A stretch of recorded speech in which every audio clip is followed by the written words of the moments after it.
Hey, what's up, you guys? Bloody Jacob here to bring you another movie review. Sort of continuing my trend of horror type of movie reviews lately, leading up to Halloween. And as I said in my review of Hatchet, more horror movie reviews will follow after the 31st for sure. There's just too many I want to talk about, and I haven't talked about enough of them on the channel. But this time we're going to be talking about Lights Out, which is actually a fairly recent movie. It came out, it was in theaters just a few months ago, actually. It was released back in June, or July, I should say. This movie, I already bought it, obviously. But I just watched it for the first time, just finished it probably about half an hour or so ago. And this is a movie I sort of impulsively buyed, or I impulsively bought. This is sort of a movie I impulsively bought tonight when I got out of work, and I was beginning to question myself a little bit, but I did remember hearing some actually pretty decent things about the movie when it was first during its run in theaters. Chris Stuckman, a reviewer I highly enjoy watching, gave it a B+. Jeremy Johns actually said buy it on Blu-ray, which I didn't, but now I wish I did. It actually got sort of solid critical reception too, and so it's not one I was like oh my god, I don't know, this might have been a mistake, but I was worried, I gotta stop just buying things without watching them first. But I'm happy to say, I'm happy I bought it. I'm happy I went with my gut on this one. It was directed by James Wan, and it starred Teresa Palmer. Let's see, just getting to the cast list here. Gabriel Bateman and Maria Bello, as well as Alexander DiPersia. And it centers on this family. Sort of like this estranged family, really, or sort of just disjointed at least. And what begins happening is, of course, if you've seen any of the previews or anything, the lights go out, and this sort of like weird, creepy witch type of figure appears in the dark. She can come out of shadows. Like, even if the room's like lit up here, she could be in my closet, somewhere in my closet right now or something, maybe under my bed, who knows.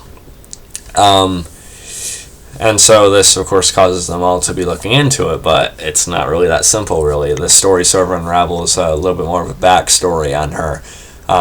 We see that the mother, Maria Bello's character, she had been in a mental institution, or like some kind of psychiatric facility for depression when she was younger, and we find out as the movie goes along. There's spoilers in the title, so don't blame me if you haven't seen the movie yet, but we find out that she actually made this friend while she was staying there, and that friend's name is Diana.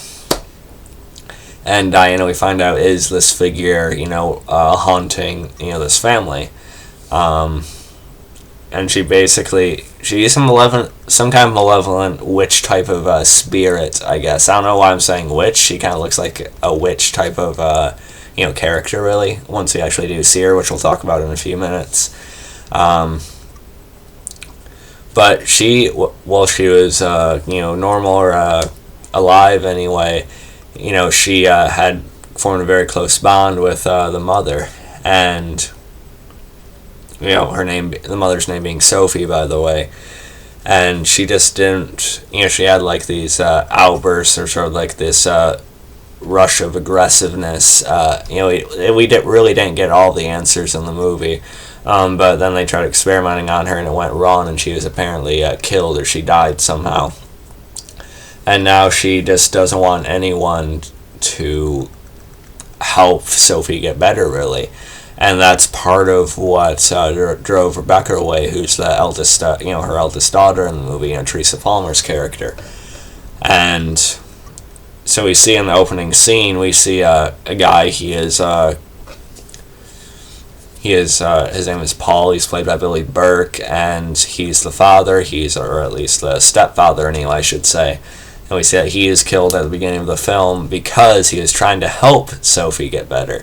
He was looking into, Diana and everything like that, and he was getting closer to some answers, probably getting closer to helping her reach some kind of breakthrough, perhaps. So that's why he is killed, and that's sort of what the whole film is built around. That's why what's going on is what's happening. And so it's a semi-interesting premise. They easily could have just done like, oh, this monster or this spirit or whatever it is here for no reason. There's plenty of movies that have done that where they just sort of say, oh yeah, it's here, let's all run and hide from it, and then they somehow manage to come across the answers somehow, right?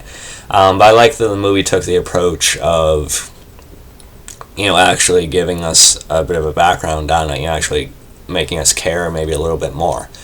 And like I said, the movie is directed by James Wan, who recently directed The Conjuring as well as Insidious. And he's also, his biggest film is probably Saw, which I did review on my channel a while ago, and I thought the first Saw anyway was a pretty good film for what it was. So at least I haven't seen the sequels yet, but Saw was actually a pretty competently made film, I think. Certain interesting psychological nuances and stuff like that. So yeah, he's a pretty well-known director, really, and he didn't direct this movie though, but he did produce it, I should say. And the director was David F. Sandberg, and he's responsible for Annabelle, which I have no interest in seeing Annabelle. I'm just not really into like the dolls or the possession stuff, but I was intrigued by this movie here. And so that's the basic story of it, and it has to do with the daughter. She's very much estranged from her mother. Rebecca, Teresa Palmer, is really our main protagonist, even though a lot of it does trace back to Sophie. And it's basically up to Rebecca and her boyfriend, who she's growing closer and closer to, Brett, Alexander DiPersia's character, taking care of Martin, the little brother, who actually isn't her direct brother. From the way I understood it anyway, Martin is the guy at the beginning, son, who gets killed, and Rebecca is, from another guy who is killed before the movie started. And we find out later on that Rebecca's father was probably killed for the same reasons. He didn't just walk out on him or anything. So that definitely brings up some trauma for Rebecca and how her mom probably lied to her about that. But it has to do with Rebecca trying to protect Martin, to keep him safe, as well as holding together her relationship, as well as trying to keep herself alive too, and as well as bring her mother back around, trying to eventually reach out to her a little bit, like any shred of her still caring about her children left in her. But yeah, overall I did like the movie, and this is very different than Hatchet. That's for sure. But this is a very different kind of horror film. You have your blood and guts type of horror films, and then you have your more suspenseful, sort of thrill-based horror movies, and I think that is falling on that end. And I really appreciate that part of it. Because there really is no blood in this movie, really. Or there's a little bit, but there's no gore or anything like that. What it relies on is the suspense, the sort of nervousness and the tension building of when we see Diana in the shadows. Even just something as subtle as the lights flickering off and then seeing her for a second. It plays pretty well on that for the most part, and I appreciate that it took that approach as opposed to just having a body count and such. Like I said, they easily could have done that, but they didn't. And the characters in the movie, they're actually, fairly well fleshed out. Like I said, easily could have just been anyone thrown into that situation and then, getting slaughtered by this creature. But, we actually get these characters developed a little bit. Even the boyfriend isn't a complete throwaway character. He becomes likable, he's resourceful in the final part of the movie. And as far as the acting goes, it's all around pretty good. It's fine. Teresa Palmer, I want to say, is a standout, of course, as our lead character. She would have to, and she does pretty well here. She displays the desperation of it all pretty well as caring for her brother and her boyfriend and such. The actor who played the little brother, Martin, Gabriel Bateman, he did a pretty good job too. He's the kid's only about 12 years old, I guess. The actor anyway. And he's one of the better child actors I've seen in a horror movie. I'm curious to see what he's going to do if he's in the sequel to this movie, which was announced, by the way. But I think he did pretty good here. He definitely wasn't bad or anything, and I could definitely care about what the kid was running around trying to do and stuff like that. So I liked him too. I must say the actor who played the boyfriend, Alexander DiPersia, was a little bit dull on the dull end of things, I think. But he is still, fairly likable enough anyway for what he was there for. Like I said, the character is a little bit more resourceful than others in the genre. And then Maria Bello as Sophie. At first I was just frustrated with the character, but I've been around people who have these disorders, who have to form these like attachments in their head, or who have these images in their head whether they want to or not. And so you do have a little bit of sympathy for her, and she becomes less frustrating as you see like her inner struggle with it from her perspective towards the end of the movie. And I think it actually becomes pretty well developed with the how the climax goes. And we also see the cops actually get involved, because at one point the boyfriend actually escapes when when Rebecca and Martin are locked in the house, and you think he's just leaving them, but he does bring back the cops. Hey. And this whole like chase sequence, when he was trying to get out of the house, was pretty cool. He's at one point picked up over Diana's head, and then he just manages to turn on the headlights to his car, to get her to drop him. So again, pretty resourceful guy there. And when the cops come in, of course, they don't really listen. They do bring in little flashlights, but they don't want to use the black lights or anything like that, so they can actually see what they're shooting at, so they get slaughtered.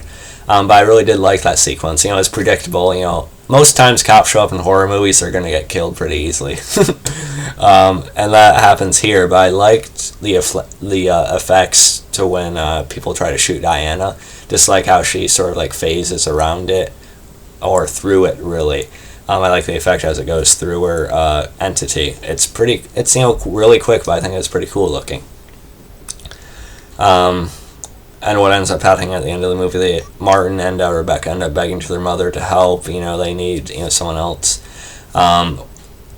Rebecca is actually able to get Martin out of the house, but when she goes back up to her mother, she is almost killed by Diana until Sophie does manage to step out, and she decides to actually shoot and kill herself to put an end to Diana. A very selfless act to keep her kids alive, as far as we know, or to keep her kids safe. And I thought that's a pretty dark ending, but there really was no other way around it, really. And essentially, we were led to believe that Diana, her only tie to the world anymore was Sophie. So if Sophie's gone, that'd be it, right? Well, when they're all leaving in they're all leaving in the ambulance, we see the lights flicker a little bit again. They brush it off, of course, because how could that still be a thing? But it's getting a sequel, so we know Diana is still out there somehow. So I'm curious to see in the sequel how they explain what to do about her now. I'm curious. They'll probably have to flesh out more of her origin, which should be pretty interesting. But yeah, overall, I did like this movie quite a bit, actually.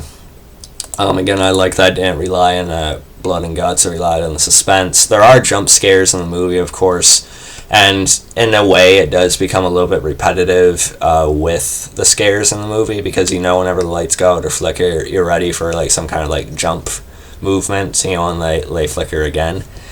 So you kind of get used to it a little bit too much as it goes along, I think, or at least I did. But I still appreciated like the choice of suspense as opposed to the violence. And it does still work pretty well for the most part. And I will admit I did jump a couple times. I was I was feeling the intensity of it in certain parts for sure. And as far as the look of Diana, when we do briefly see her face, some people have complained about it. I know it's also based off a short film. I haven't watched the short film yet. But as far as Diana's face in this adaptation, or this feature-length film version, I think she looked all right.